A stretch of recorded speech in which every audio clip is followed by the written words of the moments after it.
a communicating digital meter to what they call the smart meter.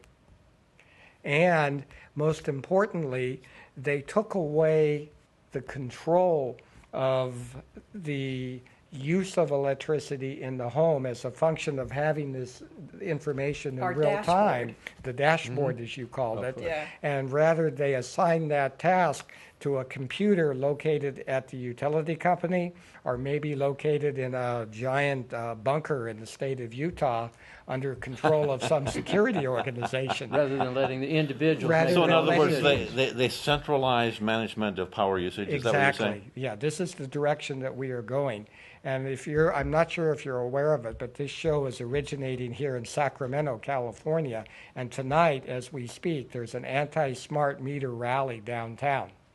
And the anti-smart meter rally is actually talking about, they actually made a video film about this concept of this meter taking control of a homeowner's use of energy and allowing some central authority to dictate what particular appliance you can buy and what time of day you can use that appliance. Which was never your intent. Which is absolutely not our intent. Yeah. No, what we want to do is to allow the consumer to have access to this information, so as you say, be aware of it and control it, as in the case of driving the Prius. Right. But what's happening now is that some very large businesses got involved who were able to get in the kind of dip into what we call the green fund, the green hedge fund, if you will, of the government. We used to call rent seeking. And they proposed converting political power to dollars in their own pockets. They proposed a solution which involves the concept of what are now called meter data management companies, which are people like Siemens and IBM and SAP and the like, who actually have received the Department of Energy's approval under a new program called Green Button to take control of the homeowner's use of energy and centrally control it. The theory being the homeowner is too busy and he doesn't have time to worry about these things on his own. And isn't interested.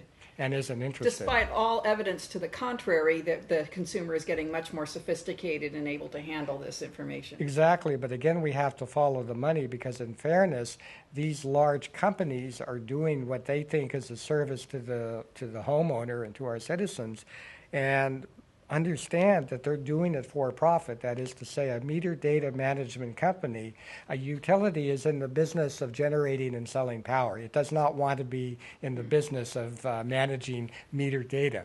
So these meter data management companies have contracts with the utilities, and they're charging some amount of money per meter per month, say 25 cents per meter per month. Multiply that times 100 million meters in the United States, times 12, and this is a very large business. So they'll know that my daughter is in the downstairs bathroom with the curling iron on, but I won't know. Well, they don't know. That's a myth. They have no way of knowing which particular device in your home is on. They know that the bathroom is pulling a heat source. No. They don't even know that.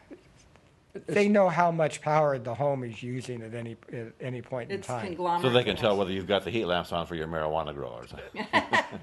The only way they can determine which specific load is turned on is if that specific load has some type of a device. What we talked about, the communicating appliance that actually transmits a signal. Okay, so it is possible. It could be done sometime.